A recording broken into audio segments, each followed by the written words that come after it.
Pantalla y puedes comenzar. Ya te presenté antes que llegaras. Okay. Bueno, buenas noches. Mi nombre es María Oyarzún. Yo soy oncohematólogo infantil. Trabajo en el servicio oncología infantil del Hospital Regional de Concepción y también formo parte del cuerpo docente del Departamento de Pediatría de la Universidad de Concepción. La idea es hoy día hablar acerca del niño que sangra. Declaro no tener conflicto de interés. Los objetivos de esta conversación es que podamos contestarnos idealmente estas 4 preguntas. ¿Cómo se manifiestan las enfermedades hemorrágicas? La idea es que no solamente pensemos en una enfermedad hemorrágica cuando hay uno se corta y sangra mucho, sino que también en otras situaciones. ¿Qué pasa con el cuerpo cuando se produce una herida? Esa pregunta apunta a que nos enteremos un poco de cómo funciona nuestro sistema en forma normal y también podamos entender un poco qué pasa en el fondo cuando alguna de estas cosas falla, cuando falta alguna de las proteínas, y ahí vamos a ver bien cuando falta alguno de los factores. ¿Cuándo debo asustarme y consultar? Yo creo que esa es una de las preguntas más importantes que vamos a intentar contestar con esta charla, y la idea es que podamos ver bien cuándo ir a la urgencia, cuándo consultar al médico general en algún minuto cuando tengan algún tipo de síntomas de sangrado.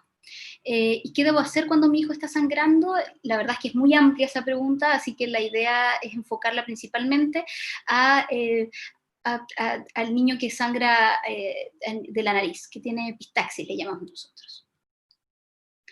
Existen ciertos elementos de la coagulación que hacen que se pueda producir en el fondo el coágulo, que se pueda producir la costra después y que haya en el fondo un tapón ahí que pare la hemorragia.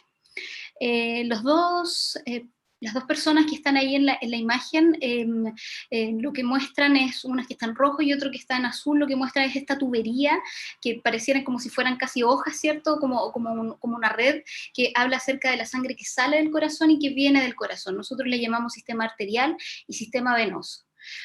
Sistema venoso quizás lo pueden ver como en la palma o sea, en el dorso de la mano, como se muestra la figura, y eso corresponde a la imagen del hombre que está en azul.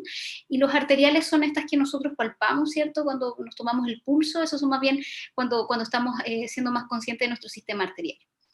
Cuando esta tubería se lesiona, sobre todo la más chiquitita, iniciamos un proceso que se llama el proceso de la coagulación, y es tratar de tapar el lugar donde está esta fuga de sangre. Lo primero que hace el cuerpo es vasocontraer, es decir, contraer esta tubería y evitar así que salga sangre. Después, aquí ya nos acercamos un poco más los hematólogos a las patologías que involucran estos últimos 2 pasos. Se produce un tapón de plaquetas. Las plaquetas son unos elementos que andan ahí dando vuelta en la sangre y que cuando se produce una lesión generan como una malla o este tapón que aparece ahí. Y es como ponerle un parche en el fondo rápidamente en el lugar donde está saliendo la sangre. Pero este parche hay que tejerlo. Ojalá asegurarse bien de que quede bien firme, y eso es lo que nosotros llamamos coágulo de fibrina. Repasando un poco entonces lo que hemos dicho, hay sangre que sale y que entra del corazón, y esas tuberías son las que habitualmente son las que se lesionan con un golpe o con estos sangrados de nariz. En la imagen, por ejemplo, que vemos acá es como esta tubería se rompe y sale sangre de forma de estallido, y entonces está ejemplificado lo que habíamos conversado antes, ¿cierto? Vasocontracción, tapón de plaquetas y esta malla de fibrina. En la parte superior de la imagen nos habla un poco de la normalidad. Nosotros a veces lo explicamos como una cadena de dominó, ¿cierto? Cuando uno deja en orden el dominó, empuja un dominó y este va cayendo, va haciendo que se caiga el siguiente y va haciendo que se caiga el siguiente, hasta que se genera entonces esta reacción en cadena para poder producir el tapón. Los pacientes que vemos nosotros, que son habitualmente pacientes que tienen enfermedades genéticas en las cuales les falta alguno de los factores, es lo que está ejemplificado abajo. Abajo está ejemplificada la hemofilia. Estas son imágenes sacadas de la Federación de la Hemofilia. Y en el fondo falta alguno de estos dominó, y si se fijan van cayendo hasta que llegan a un tope, y después entonces no puede seguir la cadena, y en nuestros vasos sanguíneos lo que se produce es que se produce la vasoconstricción, se produce el tapón plaquetario, porque tenemos plaquetas, pero después no podemos estabilizar este tapón, y vuelve a sangrar, que es lo que se muestra en la figura. Voy a mostrar unos videos, que lo que busco con estos videos es que nos quede claro o nos podamos imaginar qué es lo que pasa adentro de esta tubería. Entonces, primero vamos a ejemplificar cómo van a llegar las plaquetas, ¿cierto? En el fondo dijimos que iba a existir esta lesión, esto estamos viendo, imagínense que estamos adentro de la tubería, se produce la rotura del vaso, y lo primero que hacen son estas plaquetas que van ahí a adherirse, que ocupan un montón de otros factores. Si es que están viendo los estudiantes de medicina, el rosadito es el factor von Willebrand, y lo que está en blanquito es la plaqueta. ¿Ya? Pero en el fondo lo que nosotros hacemos es que tratar de que estas plaquetas se peguen, y ocupan distintos factores para poder adherirse. Una vez que se adhieren, se activan, y una plaqueta activada es una plaqueta que va a llamar a más plaquetas y que se va a juntar mediante puentes con otra plaqueta. Por ejemplo, aquí es lo que revela la figura, es otro factor más que importa, que para los estudiantes esto es el ADP, y lo que hace esta molécula es hacer que se pegue plaqueta con plaqueta, activa los puentes, se activan los puentes interplaquetarios, que es lo que revela la figura, y además esa llama más plaqueta. Entonces, si se fijan acá, estamos formando la primera parte del parche. Esto pasa casi inmediatamente cuando se produce la lesión, en donde comienza uno a echar mano para que se produzca este parche. Pero ¿cómo lo hacemos con la malla de fibrina? La malla de fibrina son un montón de otros factores. Quedamos aquí, ¿cierto? Quedamos hasta que llegan las plaquetas, ¿cierto? Se adhieren entre ellas, entre medio de todas estas plaquetas están pasando un montón de reacciones que necesitan que haya muchas proteínas chiquititas que actúen. Y acerquémonos, ¿qué es lo que pasa en el fondo aquí entre medio para que se pueda formar este tejido, esta malla de fibrina? Por una parte, si se fijan, todos estos colores son potencialmente factores que pudiesen disminuir y pudiese hacer que un paciente pudiese sangrar. ¿Ya? Acuérdense de este rosadito es una vía común. Para los estudiantes esta es la vía extrínseca, ¿cierto? Y luego tenemos otra más que ocupa muchos más factores, que van a ser más números romanos, ¿cierto? Y que necesitamos que estas cadenas, que serían como estos dominó, vayan actuando para que podamos avanzar en esta formación de esta red. Estos dos que están acá son los que se alteran, por ejemplo, en una de las enfermedades que vemos nosotros, que es la hemofilia. Si se fijan, entonces llegamos a una vía común, que es este 10, que es este rosadito. Y este también se necesita para poder llegar a una de las moléculas más importantes que tenemos en la coagulación, que es esta, no me se ven los colores, es como un azul morado, pero es la trombina, ¿ya? Y la trombina es importante, ¿por qué? Voy a adelantar un poco.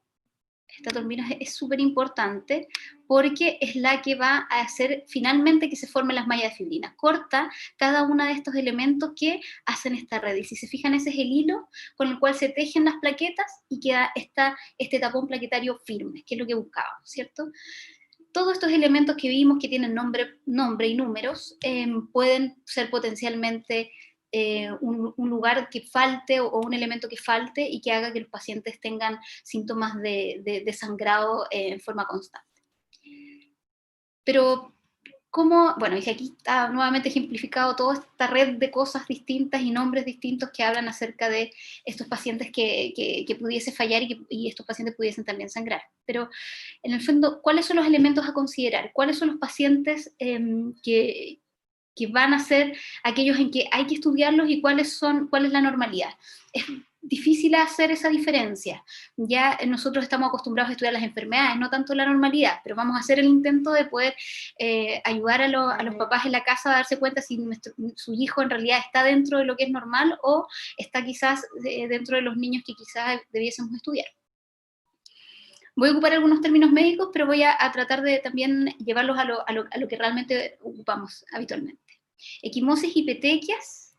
Las petequias son como las picaduras de pulga. Si se fijan en el dorso de ese pie, y también en las piernas y al fondo de la boca, lo que vemos ahí en el paladar son petequias, son puntitos. Muy parecido a las picaduras de pulga. Así que es súper probable de que ustedes mismos o sus hijos hayan tenido estas lesiones, porque nos falta la vez que juegan con algún perrito que tenga, por ejemplo, una pulga, y se le quede en el calcetín o en alguna parte y que empiezan a aparecer estas petequias. Pero ¿cuándo estas petequias son peligrosas? ¿Cuándo estas petequias quizás ustedes debiesen consultar? Quizás debiesen consultarla, por ejemplo, en la imagen que vemos que claramente le quedaron los calcetines marcados a esta niña. Eso no es normal, ¿cierto? O un niño que se llena de petequias y que además empiezan a aparecer lesiones petequiales o lesiones equimóticas, como una petequia es mucho más grande o purpúricas, que son como petequias más grandes, en las mucosas, o que se llene de un día para otro. Eso obviamente tiene que hacer que ustedes consulten en la urgencia quizás. Pero una que otra, lo más probable es que sea la pulga.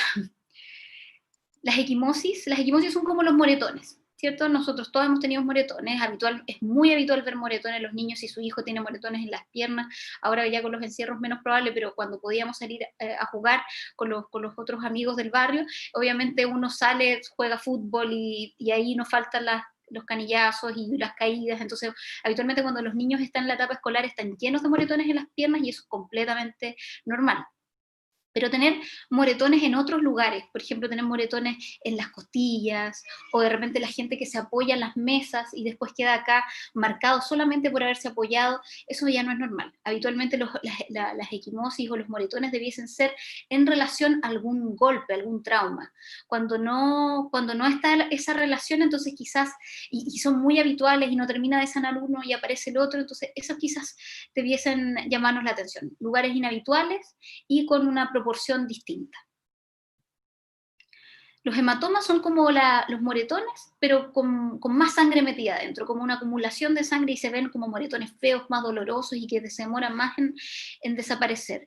Y estos son, de vez en cuando uno tiene uno muy en relación con un trauma, pero si estos también empiezan a aparecer en forma frecuente, en lugares poco habituales, debiesen llamar la atención de sus papás, y quizás en un próximo control niño sano decirle al médico que lo atiende, sabe que en realidad me llama la atención esta parte, y entonces ir hilando quizás con otras manifestaciones que pudiese tener, y uno sumado con otro puede ser finalmente una sospecha de alguna enfermedad de la coagulación. Acá quiero mostrar, puse una herida, porque la verdad es que la mayoría de las veces va a depender un poco si el corte compromete o no pasa a llevar alguna arteria, porque habitualmente las arterias son un poquito más difíciles de frenar el sangrado. Y en general, cuando ustedes encuentran una herida con un sangrado, la invitación o lo que ustedes debiesen hacer como primer auxilio es lavar y poder presionar, idealmente con un apósito lo más limpio posible. Aunque no lo crean, las toallas higiénicas de las mujeres aquí sirven, y también las toallas que han sido planchadas, y ahí idealmente utilizar quizás toallas oscuras, como cafés o azules, porque las toallas blancas, la sangre jalará casi un par de gotitas, se va a ver mucho, y los niños a veces se asustan con los sangrados. Entonces, cuando vean una herida, eso es lo que debiesen hacer como primeros auxilios, y presionar, pero no presionar así como 30 segundos y mirar, 30 segundos y mirar, porque ese ir y venir lo que hace es sacar el coágulo que estábamos formando. Entonces lo ideal es presionar más de 5 minutos, ojalá más de 10 minutos, pero esas heridas que después de 10 minutos de presión constante siguen sangrando, entonces eso igual nos tiene que llamar la atención, y quizás algo hay. Probablemente los adultos mayores que toman aspirina les pasa esto, que sangran y sangran y sangran con las heridas y les cueste que cicatricen. Las encías no debiesen sangrar. Pero la gran mayoría de las veces cuando uno se cepilla y sangran las encías, tiene que ver con algún problema odontológico, habitualmente alguna infección o una mala higiene dental. Entonces, habitualmente cuando eso pasa, la invitación es a que consulten con el odontólogo primero. Ellos son bastante hábiles también en darse cuenta cuando algo se escapa de la normalidad, y ellos habitualmente nos derivan los pacientes que les parece que quizás no forman parte de la normalidad de ellos, o alguna causa de la estirpe odontológica. Epistaxis. Epistaxis es un término médico que utilizamos para referirnos al sangrado de la nariz, ¿ya? Cuando hay sangrado nasal, nosotros le decimos epistaxis. Con respecto al sangrado nasal, nos interesa mucho cuánto se demoran en terminar de sangrar. Si se demora después de una presión fuerte por más de 10 minutos y sigue sangrando, eso quizás, pero vuelvo a repetir, presionar, no presionar, soltar, porque eso va destruyendo el coágulo. Entonces, presionar durante 10 minutos y que después siga sangrando, eso obviamente se escapa de la normalidad. Y también los sangrados frecuentes, cuando tienen epistaxis una vez a la semana, o más de 4, 8 veces al mes, igual nos llama la atención. La mayoría de las veces no va a ser de nuestro, no va a ser una enfermedad hematológica. Lo más probable es que sea producto de resfriados o producto de alergias, o a veces el hurgueteo, sobre todo los niños en la escuela por trauma. Se hurguetean la nariz y comienzan a sangrar. Esas son habitualmente las causas de la epistaxis. Pero cuando se escapa de la normalidad, también los otorrinos nos lo derivan.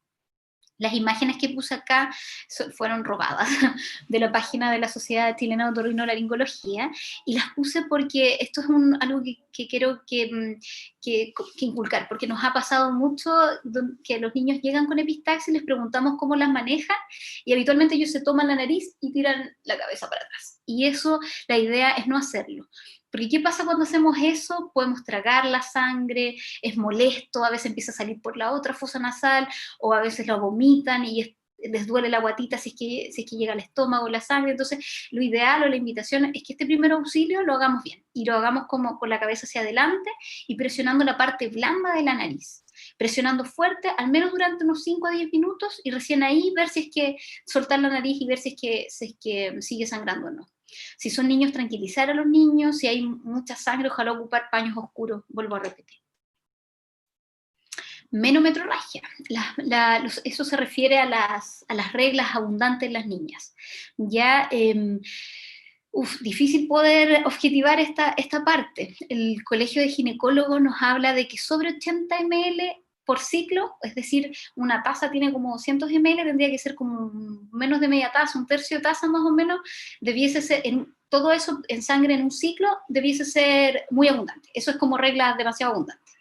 Pero ¿cómo medir eso? Es súper difícil. La verdad es que nosotros muchas veces en la entrevista clínica, cuando nos llega un paciente que sospechamos que puede tener una enfermedad de la coagulación, tratamos tratamos de objetivarlo lo más posible, y parte de eso es preguntarle cuántos días dura la regla, cuántos apósitos o toallitas higiénicas necesitan el día, cómo salen esas toallitas, si salen como la toallita la primera, la segunda o la tercera, o si salen coágulos a veces de sangre. Cuando ya tiene, por ejemplo, unas reglas que duran más de una semana, más de 10 días, con coágulos de sangre, con unos 3 o 4 días donde tiene que usar más de 5 o 6 toallas que salgan todas llenas, entonces una niña que habitualmente nosotros les pedimos que hagan este calendario, porque así podemos objetivarlo un poquito más para poder saber bien si es que estamos sobre los 80 ml o no. La mayoría de las veces, cuando las niñas comiencen recién sus reglas, las primeras son anovulatorias. Entonces, la mayoría de las veces son irregulares, les llega un mes, les llega 2 veces otro mes, es decir, cada 50 días, 60 días o cada 12 días. A veces duran poco, a veces duran más, eso es esperable.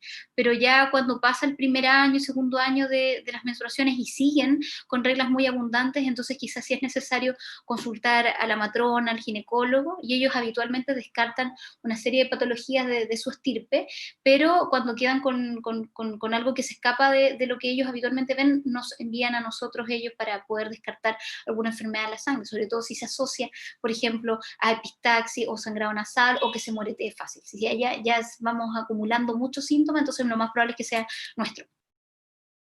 Hemorragia gastrointestinal siempre patológico, ¿cierto? Ya lo vimos un poco en la charla de constipación. Una constipación muchas veces pudiese también hacer que salgan estrías de sangre en las deposiciones, pero en general sangre en las deposiciones consulta. Desafíos hemostáticos, eso se refiere como a procedimientos quirúrgicos o algo que pone a prueba la capacidad de poder coagular del cuerpo, y eso son re importantes para nosotros. De repente, cuando tenemos el antecedente de algún paciente que se haya sacado las amígdalas ya y les fue bien con la cirugía, no sangró de más, no necesitó transfusiones, no necesitó quedarse hospitalizado por eso nos habla un poco de que su coagulación está bien, porque habitualmente cuando se sacan las amígdalas, la amigdalectomía son cirugías súper sangrosas.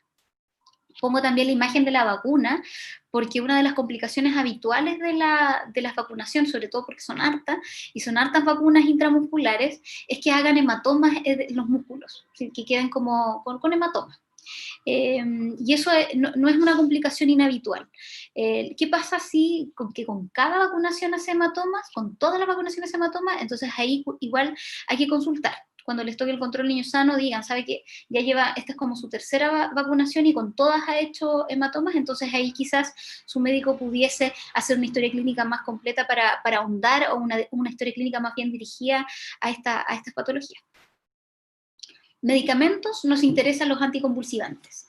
Los pacientes que tienen epilepsia y usan anticonvulsivantes a veces pudiesen tener problemas en la coagulación, pudiesen tener síntomas de este tipo. También nos interesan los medicamentos de los pacientes cardiópatas, usan a veces neosintrón. El neosintrón también produce problemas en la coagulación. Y el otro que nos interesa harto son los que son familia de la aspirina. No es lo mismo que la aspirina. Los niños no debiesen, por dicho sea de paso, tomar aspirina. Pero hay algunos que se parecen, que son familiares, que nosotros les llamamos los AINES, y que quizás ustedes los conocen como ketoprofeno, ibuprofeno. Esos medicamentos también es importante para nosotros saber si lo está usando, si lo usó los días previos o si lo usa regularmente. Que en general lo usamos mucho los papás, sobre todo cuando los niños se resfrían. Enfermedades concomitantes, si es que son cardiópatas o nefrópatas, también sus médicos tratantes están súper atentos a este tipo de síntomas porque a veces se pueden explicar por su enfermedad de base. Y dentro de la historia familiar, lo que más nos interesa o lo que ustedes pudiesen poner ojo es en la historia de las abuelas o de las mamás o de las tías que se embarazaron y si sangraron mucho después del parto, porque ahí buscamos una enfermedad que habitualmente durante el embarazo sube sus niveles, entonces el embarazo anda en regio, no tiene ningún problema de sangrado, pero después que tienen a la guaguita puede que tengan problemas con los loquios, puede que se queden mucho tiempo hospitalizada por eso, puede que hayan requerido muchas transfusiones, puede que sea otra cosa ginecológica, pero ese antecedente sí nos importa porque nos apoyaría un poquito a quizás investigar un poco más en problemas de la coagulación. Esta diapositiva lo único que quiere revelar es que hay un montón de otras causas y muchas de ellas son de tipo del neonatólogo y ellos lo diagnostican habitualmente o nos envían las interconsultas rápidamente cuando los niños nacen. Y acá quiero hablar en realidad de ejemplificar las cosas más graves de hemorragia del sistema nervioso central, de la cabeza, ¿cierto? De la columna, de los músculos. Estos obviamente nos hacen sospechar que quizás hay algo atrás y habitualmente estudiamos nuestras hemorragias, o sea, nuestras enfermedades en estos pacientes. Y también hacemos mucho hincapié en aquellos que tengan hemorragias en las articulaciones. Esto nada más para ejemplificar de que hay un montón de enfermedades, acá estamos tratando de hacer una aproximación que sea útil, pero obviamente nosotros tenemos disponibilidad para hacer un estudio bastante completo, pero siempre hay una primera aproximación que su médico del CESFAM puede hacer, y también completar la historia clínica. Lejos lo que más nos va a interesar es poder completar todo lo que nosotros hemos hablado ahora. Banderas rojas, ¿cuándo preocuparse? Preocuparse con las petequias generalizadas de reciente aparición. Esto de las petequias son estas picaduras de pulga, ¿cierto? Si ustedes ven picaduras de pulga por aquí y por allá, da lo mismo, pero si de un día para otro se llena y además se llena de moretones, llévelo a la urgencia. Hemorragias cerebrales, cuando tienen también sangrados nasales frecuentes, ahí consulten también, porque muchas veces pueden ser alergias, o pueden ser resfríos, o pueden ser que surguetea, entonces, pero si da más de 1 o 2 a la semana, entonces quizás vale la pena cuando tengan su control niño sano, decírselo a su médico. Metrorragia, esto habla de las menstruaciones en las niñas, también consultar. Hemorragias gastrointestinales, por supuesto, esto no puede quedar, siempre tienen que consultarlo. Hemorragia en la articulación, ese al igual que el primero, lo más probable es que vaya a la urgencia. Y en general cualquier sangrado que no se detiene con medidas locales, que es esto de presionar 10 minutos y sigue sangrando, o que requiera alguna intervención médica, sobre todo si requiere intervención médica, si requiere algún tipo de transfusión, o hospitalizar, o que tuvo que ir a la urgencia, esas son antecedentes que van a ser importantes para nosotros. Enfermedades hematológicas hay un montón, aquí quise solamente poner un par que son agudas, principalmente quiero hacer hincapié en el PTI para los estudiantes, y enfermedades genéticas como son el von Willebrand y la hemofilia, que esas son habitualmente, tienen historias familiares o historias desde chicos, que son niños que son más sangrosos. Entonces los objetivos que teníamos de la charla: ¿cómo se manifiestan las enfermedades hemorrágicas? Hicimos un barrido, ¿cierto?, de todo lo que son las manifestaciones, no solamente los sangrados, ¿cierto?, sino que también las petequias, conocimos el concepto, y también los moretones. ¿Qué pasa en el cuerpo cuando se produce una herida? Eso lo vimos bien en los videos, ¿cierto?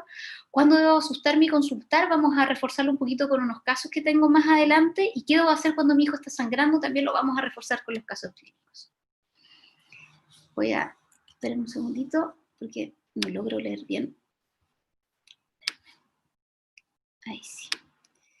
Daniel entonces tiene 5 años, estuvo resfriado hace 2 semanas y su madre nota pintitas en su cuerpo de escasa cuantía, tenía como 2 o 3 desde ayer. En la mañana salió a jugar al patio y al regreso de haber jugado un par de horas en el patio, la mamá notó que estaba lleno, pero lleno de lesiones como picaduras de pulgas, pero lleno, y algunos también moretones, en todo el cuerpo.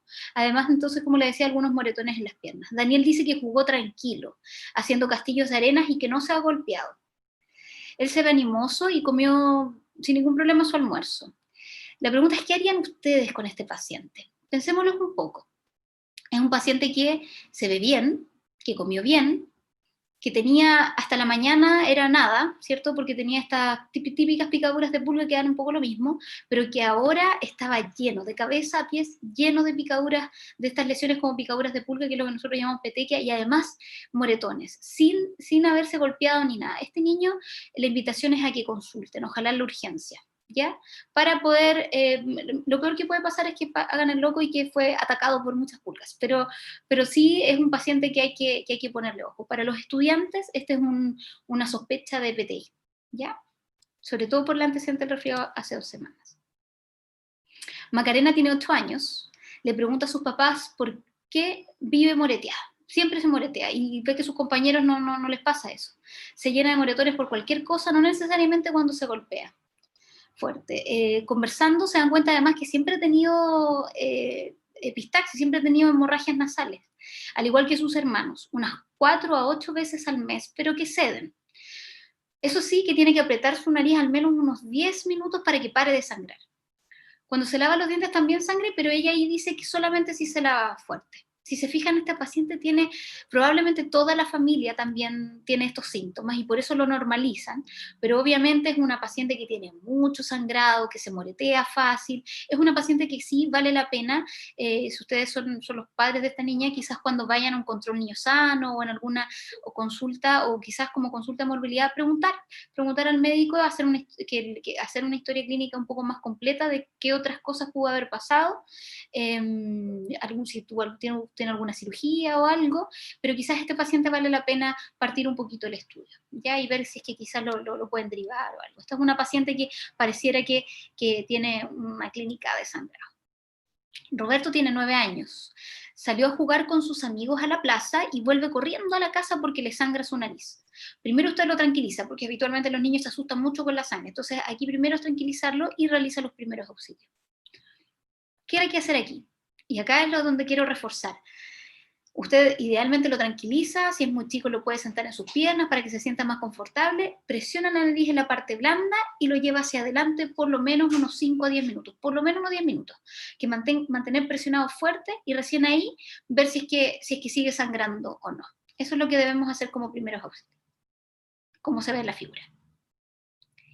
Y quiero finalizar solicitando que vayan a donar. En general, cuando hemos estado en fase 1, sobre todo, hay permisos especiales, pero en general la cuarentena ha hecho que disminuyan nuestros donantes. Así que la invitación es a que sean donantes altruistas. Muchas gracias.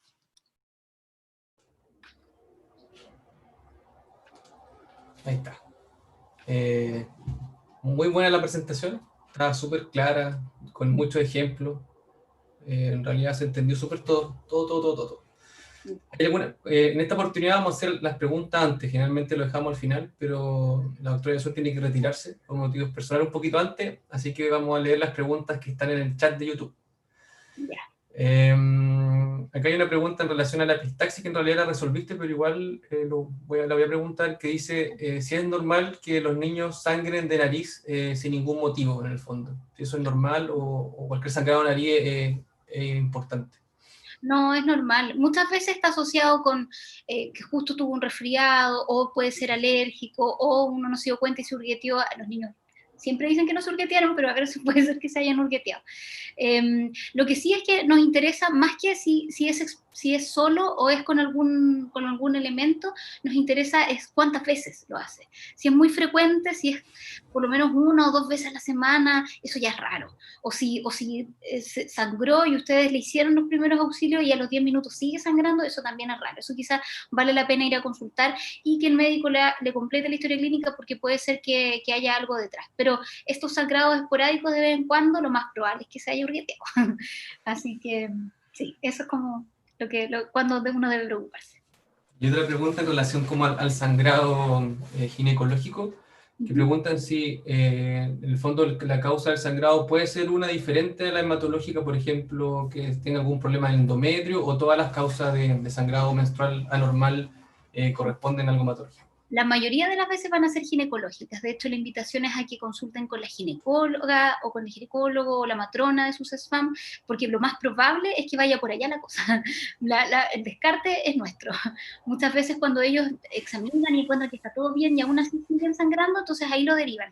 Sobre todo si además ellos pesquisan que hay algo más. Por ejemplo, tiene menstruaciones abundantes, pero también se mueretea con facilidad, tiene menstruaciones abundantes y también tiene sangrados nasales frecuentes o con cepillado sangre. Entonces esos son los que habitualmente nos derivan a nosotros, pero lejos, la gran mayoría de las veces es ginecológico. Muchas gracias por esa pregunta, para que no se vayan a donde nosotros primero, porque nosotros somos los menos.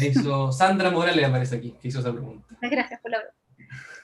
Y hay una pregunta, pero en realidad es como que se desvía un poco del tema, que en relación si los sangrados, en particular estos sangrados, pueden provocar anemia en el fondo, pero se desvía un poco del tema. Sí, pero es verdad. A ver, dentro de los que producen anemia, que nosotros le llamamos anemia ferropénica, porque va perdiendo sangre, entonces pierde fierro, sangrados que produzcan anemia ferropénica son habitualmente digestivos, es lo más habitual. Es raro que una epistaxis produzca anemia ferropénica, o sangrados, por ejemplo, urinarios produzcan anemia ferropénica. La gran mayoría de las ferropenias son porque o sangró mucho en agudo, o, por ejemplo, hizo un corte grande y salió sangre por botones y probablemente los meses siguientes va a estar con una anemia ferropénica, o son estas niñas que tienen, por ejemplo, menstruaciones abundantes que les produzcan anemia ferropénica. Sí, son habitualmente esos son los casos. Pero puede pasar que produzca anemia, sí. Nos acompaña igual, se unió la doctora Escalante, Yaniret, está acá abajo. Hola, ¿qué tal? Si quieres puedes hacer una pregunta igual. Antes que se vaya la Marita. Bueno, básicamente agradecer a Marita, porque siempre sus conferencias son súper buenas y quedan muy claros. Así que para mí ha sido un gusto y un honor el haber estado presente. Así que muchas gracias. Yo quiero dar las gracias también, Pablo, por la invitación. Gracias por haber pensado. Esto me parece una actividad, he visto también las otras charlas y está súper buena. Sí, no, gracias a ti, porque tu presentación está muy buena. Me gustó, así que te agradezco a ti por participar y te dejamos tranquila para que puedas seguir haciendo tus cosas. No hay problema. Muchas gracias. Te pasaste, muchas gracias. Les vaya bien. Chao, muchas gracias. Chao, chao.